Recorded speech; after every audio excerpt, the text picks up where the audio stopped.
सभी पूर्ण आत्माओं को मेरा नमस्कार। महाशिवरात्रि के पर्व पे आप सबको बहुत बहुत शुभकामनाएं।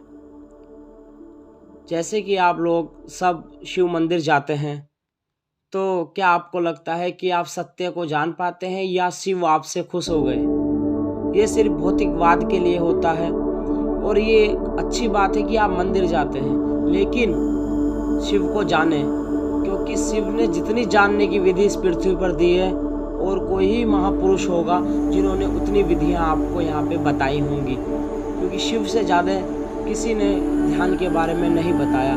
और वही एक सत्य मार्ग है जिसमें आप जान सकें, क्योंकि शिव ने अर्धनारीश्वर के रूप में भी आपको समझाने की कोशिश करी है कि आप जान सकें कि आपके अंदर एक ताकत है। जैसे शिव यानी भौतिक, और जो आपके अंदर तत्व शिव शक्ति जो है वो आपके अंदर विराजमान है, उसे आप जान सकें, शिव तत्वों तक, असली तत्वों तक आप पहुंच सकें। आप भौतिकवाद को शिव तत्व मान कर ना रह जाएं। जो शिव तत्व वास्तव में आपके अंदर है, जिसको आत्मा कहा गया है, वहां तक पहुंचे।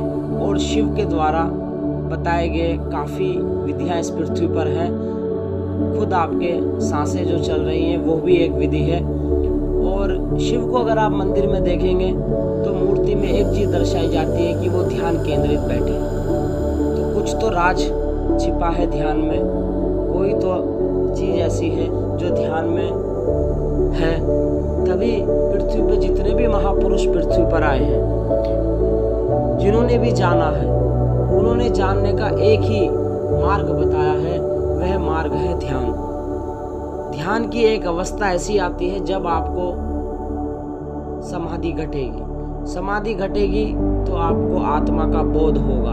जब आपको आत्मा का बोध होगा तो तभी वास्तव में आप सत्य को जान सकेंगे। अन्यथा माया बहुत प्रबल है, भौतिकवाद, विचार सब माया है। और शिव जिस शक्ति की बात करते हैं वही सत्य है, वही सत्य है। आपके ही अंदर शिव तत्व मेन शक्ति छिपी है, जिसको आप खोज सकें। शिव के इस महापर्व पे आप शिव को सिर्फ भौतिकवाद में ही ना रहने दें, जानने की कोशिश के लिए बैठें और आप जान पाएंगे कि सत्य क्या है। शिव से ज़्यादा, मैंने पहले भी आपको बताया, इससे ज़्यादा किसी ने नहीं इतने प्रैक्टिकल किए होंगे। और इतने प्रैक्टिकल के बाद जो भी शिव को ज्ञान है उन्होंने सब आपको बताया, लेकिन आप वहाँ तक पहुँचना ही नहीं चाहते। आप सत्य को जानना नहीं चाहते। सिर्फ आपके मंदिर चले जाने से क्या आप सत्य तक पहुँच पाएंगे? नहीं। क्या शिव भी यही चाहते थे कि आप सिर्फ मंदिर तक जाके ही भौतिकवाद में रह जाएं? मंदिर जाएं तभी आपको प्रेरणा आएगी, मंदिर जाएं तभी आपको अंदर से जिज्ञासा आएगी, एक विचार का जन्म होगा कि सत्य को जाने। जब ये बीज आपके अंदर प्रवेश करेगा कि मैं सत्य को जानूं, उसके पश्चात ही आप सत्य को जान पाएंगे, क्योंकि उसके लिए आपको एकांत स्थान में बैठना होगा, जिसके लिए शिव बताते हैं, जिसके लिए कृष्ण जी बताते हैं, या कोई भी धर्म या कहीं भी महापुरुष जहाँ भी आए हैं उन्होंने सत्य के लिए बताया है। और आपको सत्य जानना चाहिए, माया में ना रह जाएं, क्योंकि माया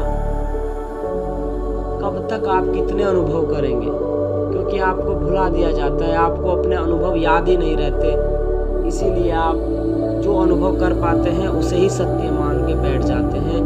कुछ अनुभव ऐसे हैं जो आपको ध्यान के एक रास्ते पे चल के आपको प्राप्त होंगे।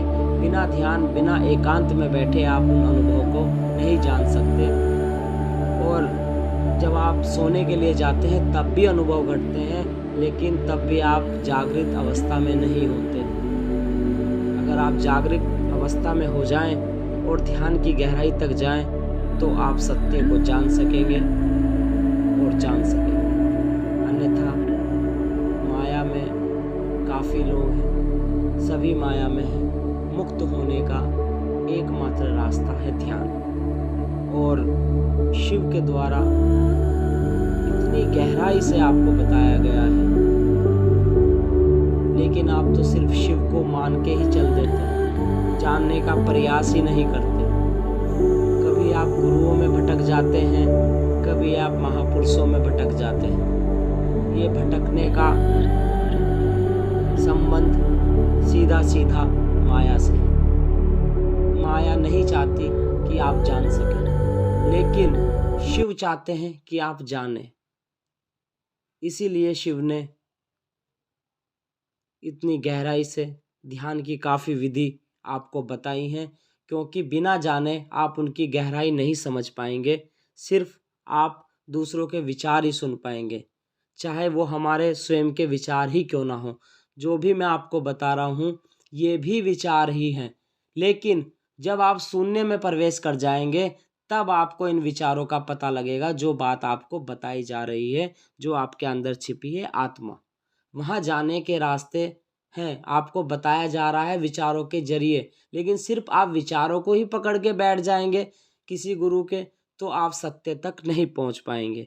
इसलिए स्वयं के साथ जितना हो सके एक मंदिर में जाएं, आप शिव से आज्ञा लेके ध्यान का मार्ग में बैठें और उनसे वचन लेके बैठें कि हमें सत्य जानना है। तब ही आप सत्य को उपलब्ध कर सकते हैं। अगर आप ध्यान में नहीं बैठेंगे, सिर्फ शास्त्र पढ़ेंगे या किसी गुरु को सुनेंगे, आप सत्य तक नहीं पहुंच सकते।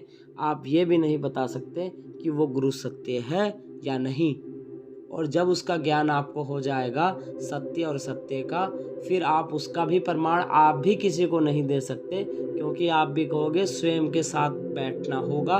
बिना प्रैक्टिकल करे कोई भी चीज़ आपको प्राप्त नहीं हो सकती। प्रैक्टिकल तो आपको हर एक अवस्था में प्रैक्टिकल करना होता है, चाहे परिवार चलाने के लिए, चाहे परमात्मा या स्वयं को जानने के लिए। बिना प्रैक्टिकल करे, बिना आप कुछ कार्य किए आप उसको प्राप्त नहीं कर सकते। कार्य तो आपको करना ही होगा। इसीलिए स्वयं के साथ बैठें। अगर आप विधि पूछें तो एक विधि मैं आपको बताता हूँ जो मैं स्वयं करता हूँ, वो है प्राण की विधि। अपनी सांसों पे ध्यान आप केंद्रित करें। उसके पश्चात कुछ 6 महीने के आसपास एक ऐसा समय आएगा जब आप सत्य को जान पाएंगे।